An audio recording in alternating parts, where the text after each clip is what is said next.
یہ شروع سے ہی قرآن سے دور کرنے کے لیے عورتوں کا ہتھیار استعمال کرنا یا بے حیائی کو فروغ دینا،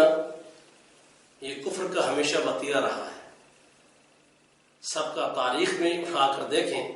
تو اہل ایمان کے ایمان کو کمزور کرنے کے لیے، ان پر بے حیائی کو عام کرنے کے لیے اس قسم کے ہتھ کنڈے پہلے بھی استعمال ہوتے ہیں۔ جیسے آج کے اس معاشرے میں ایک ویلنٹائن ڈے کے نام سے 14 فروری کو ایک دن منایا جاتا ہے، اور یہ عیسائیت کی طرف سے مسلمانوں میں داخل کیا جا رہا ہے تاکہ مسلمانوں کا پاکیزہ معاشرہ آوارگی اور بے حیائی کا معاشرہ بنے۔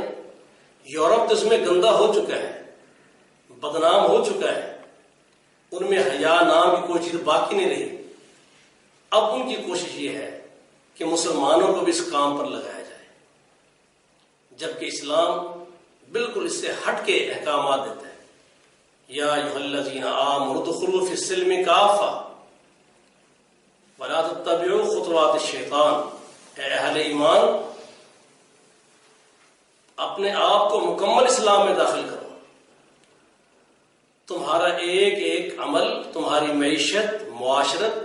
محبت، نفرت، غصہ، ناراضگی، اسلام نے کسی بھی معاملے میں کسی اور غیر مذہب سے کچھ بھی مستعار لینے کی ہرگز اجازت نہیں دی۔ اسلام کے اندر ماں باپ کا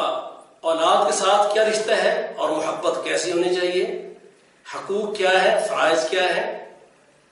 بہن بھائیوں کو کیا ہے، ہمسایوں کو کیا ہے، میاں بیوی کے معاملات کیا ہے، محبت کا طریق کیا ہے، سب کچھ اللہ عز و جل نے